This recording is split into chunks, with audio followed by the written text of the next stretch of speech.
charge of LifeShield. You guys remember LifeShield last year? We did that campaign where we collected money for the bomb shelter. We're going to be doing that campaign again this year, and Rabbi Bauman is here to share a few words. Thanks, everybody. Thank you, Dr. Ruberman, Amanda. Well, the school saved lives this year. I don't know how to put it any simpler than that, except to say that you did. And I'm sure there's many projects that you've been involved with, some to a larger extent, smaller extent in your life. And I'm sure you can think of projects that your parents have been involved with. I want you to really understand that this school, Yeshiva Atlanta, last year when the student council took upon itself to raise funds for a project that was very simple and very tangible, and I even say very concrete, but some people blame me for using that as a pun. You raised money to place a shelter, a steel reinforced concrete shelter in South Israel. And when rockets were not flying and falling, it was also in use. In Bat Hadar, located in Chof Ashkelon, we look at this map of Israel, and I need to preface with a little disclaimer that this map itself is now outdated. It's now outdated. The information, how you doing? The information has now since been updated to show us that the time frame is actually much less than listed here, but we'll use it for now. If this gray area over here is Gaza, okay, then, and that's Sderot, and that's Ashkelon, and somewhere in that area over here, in the area that is between 30 and 60 seconds, or really it's about 30 seconds, between 15 to 45 seconds, is the area where Bat Hadar is, the kindergarten, first grade, second grade complex. And just to give you an idea of how complicated the decision was, we talk a lot about decisions that took place, for example, in the Holocaust, where parents, God forbid, had to make choices. Which child comes with me, which one doesn't, right? And I felt those same decisions come up again when we delivered this shelter. What do I mean? Your shelter. What does this mean? We came to a complex where on one side of the field was a kindergarten room, and the other side of the field was first and second grade.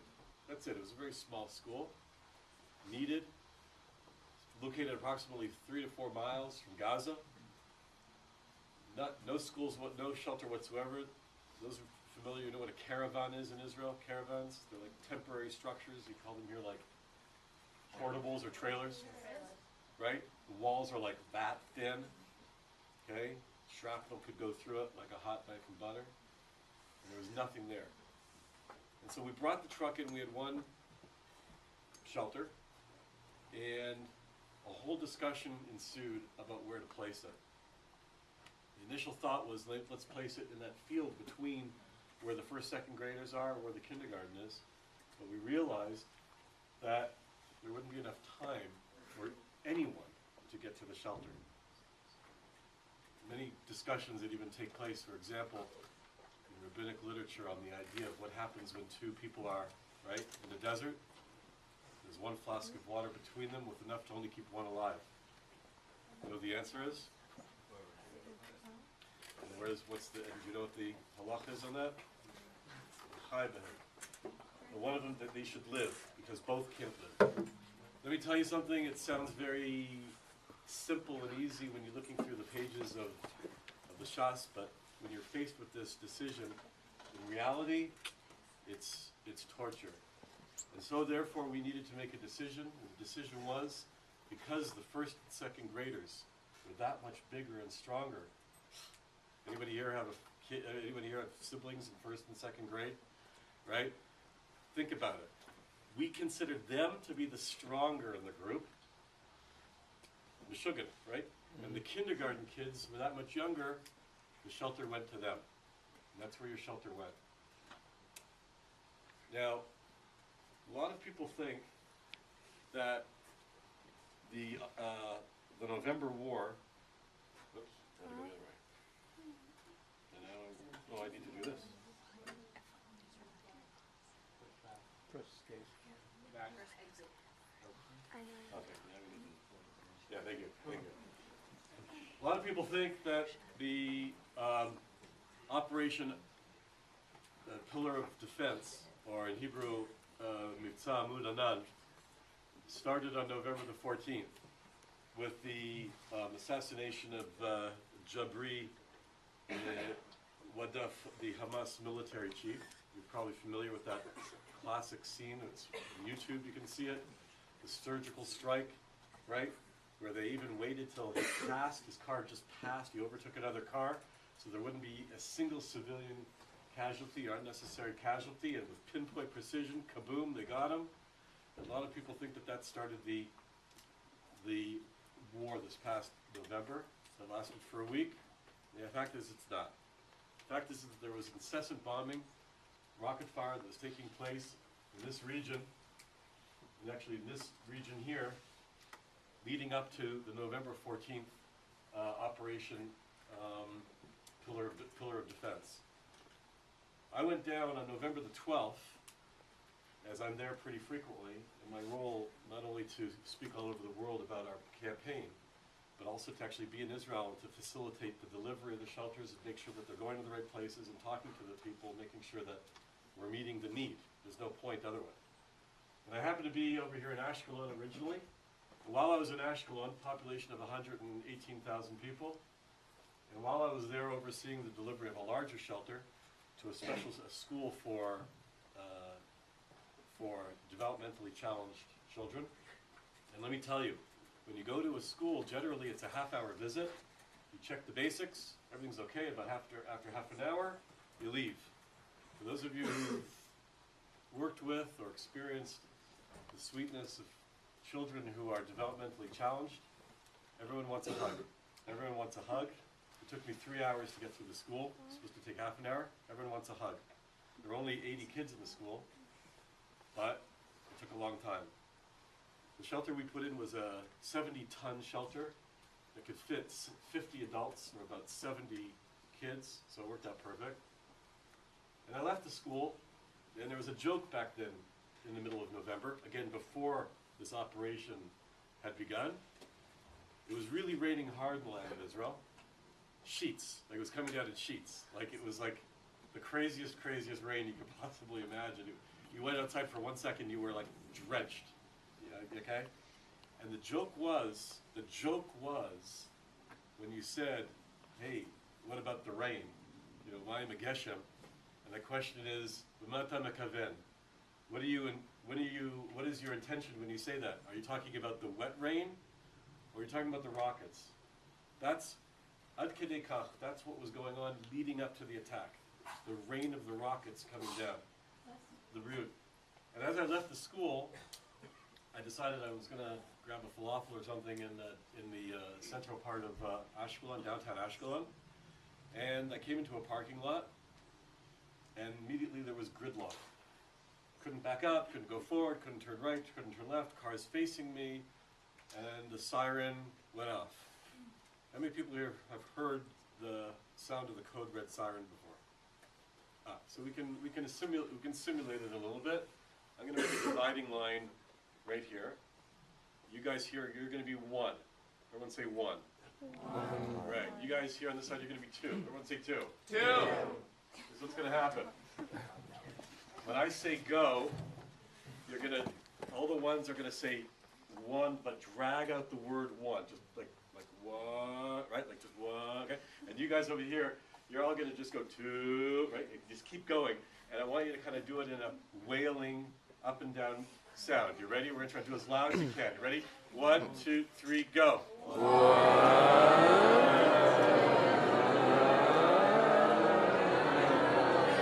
Louder. Okay, stop. That was terrible. That's the closest I can describe to how it sounds like, except it goes right through your entire being. That's pretty neat, eh? It's pretty neat. I'm from Toronto, I can say hey. siren went off. I'm in my car and I'm looking at the person facing me, and we realized that we're in the worst possible situation you could ever be in. No shelters are around us, and we're in a parking lot which we can't move, full of combustible vehicles. If a grad rocket hit us at that point in time, it would have been a fireball. And so I looked at the woman sitting in the car facing me. We absolutely couldn't move, and we did something like this. Realizing it was all in Hashem's hands at that point in time, nothing we could do.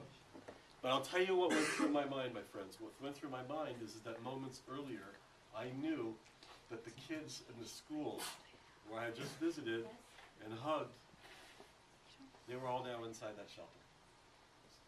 That's how immediate we're talking about. That's the cause and effect of the project. It's that simple. The very same kids who are in that school, when that siren went off, were now inside the shelter. It's not a complicated plan. Same thing happened in your school. I went later on down to the school here in Bat Hadar, right around there, and had a chance to inspect the school. The kids had already left for the day. Rockets were landing all over the place, and by the way, we were also shooting rockets into Gaza before Operation Pillar of Defense. And I have to tell you, the sky was echoing, just echoing. And I walked down a little country road thinking to myself, yeah, but they're always talking about rockets landing in an empty field like that one over there. And that's kind of like what we were doing. Just so you should know, after the war, that kindergarten closed. It just couldn't continue. And the wonderful thing about our project is because our shelters are above ground transportable shelters. The dome shelter weighs 10 tons, which, I mean, we couldn't all pick it up, but a crane can. Meant that when that kindergarten closed down, we moved it right to where, like, the letter E would be in Ashkelon, to a place called Barachia. I'm just going to show you and I'm going to come back to this in a moment. And there we are. This is your shelter has been removed to Barachia. You can go see it. There's the sign. And a couple kids. It's located, as you can see, right across. Again, they're still portables, or whatever you call them, trailers, caravanim.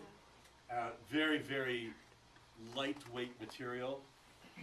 As I say, shrapnel, which was our biggest concern, could go through it like nothing. And so we've made it so that it's literally, you come out of the classroom and boom, right into the, you know what they call them there? They don't call them bell shelters. That's the proper term. They call them igloos, which is pretty funny, considering it's pretty, as you can see from the palm trees, it's pretty hot down there. Anyways, that's what we're dealing with. Now, I just want to go back to this one slide in conclusion here and point out something really, really important. And I just came back from APAC and kept hearing something that needs correcting. I am a huge fan of Iron Dome. You're all familiar with Iron Dome? Yeah. Fantastic, fantastic project. Demonstrates incredible Israeli ingenuity and know-how. However, we have a problem in Israel, and that is that sometimes we get hung up on things which are a little bit successful, and we get a little carried away, and lose our sense of reality. Iron Dome is fantastic. It's like a bullet hitting a bullet. It's incredible stuff. I want to be really clear. Of the some 1,400 rockets that were shot from Gaza into Israel, affecting a population, if you do the quick math of this region, which is the affected region, of about 1 million people, okay? Of the 1,400 rockets that were launched in that 1-week period, 421 were intercepted by Iron Dome. It's a large number. But over 800 rockets landed in Israel. It's a very important fact that needs to be remembered, that Iron Dome is fantastic. And it's even more fantastic when it's located in where it's needed. However, I talked to Mayor Benny Vaknin 2 days ago, or today's Thursday. I talked to him on Monday. He's the mayor of this town. And he said to me, did you know that all the Iron Dome batteries in the south have now been removed and taken to the north? So, that little piece of news hasn't really perhaps hit the main newspapers yet. What does that mean? It means that our shelters are really the only line of defense, passive defense, for the residents. So in conclusion, I really just want to tell you that you do really save lives and you bring comfort on a daily basis.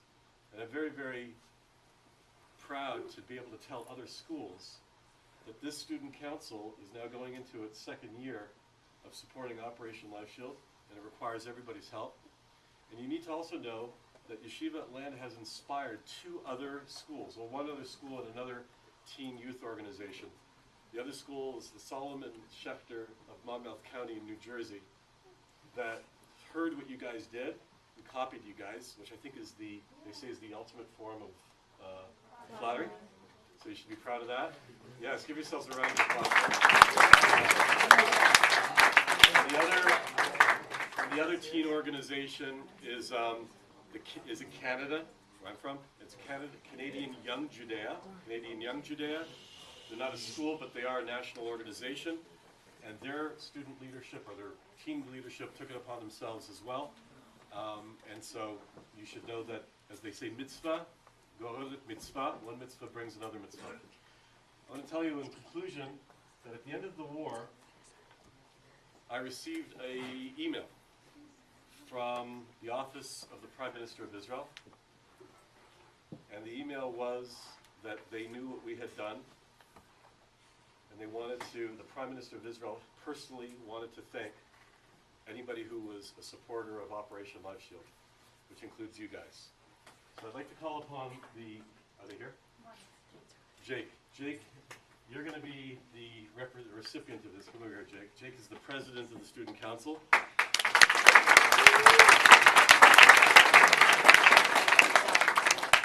Jake, I am pleased, on behalf of Prime Minister Benjamin Netanyahu, to present you with a signed letter of thanks, and I will read it here. It says, "Dear friends, it gives me great pleasure to send my warm greetings to Operation LifeShield and its supporters around the world." That's, as they say, y'all. Established in 2006 as a grassroots response to the disruption of life in northern Israel during the Second Lebanon War, a group of Israelis and North Americans set out to provide shelters and safe places in those communities threatened by rockets and missiles. To date, the organization has provided over 150 protective shelters in the north and south of Israel, at bus stops, kindergartens, synagogues, and in many other locales in the public sphere. I thank you, that's you, I thank you for helping Israelis maintain their normal day-to-day lives despite the constant threat of rockets and missiles, and I wish you continued success. Sincerely, Benjamin Netanyahu.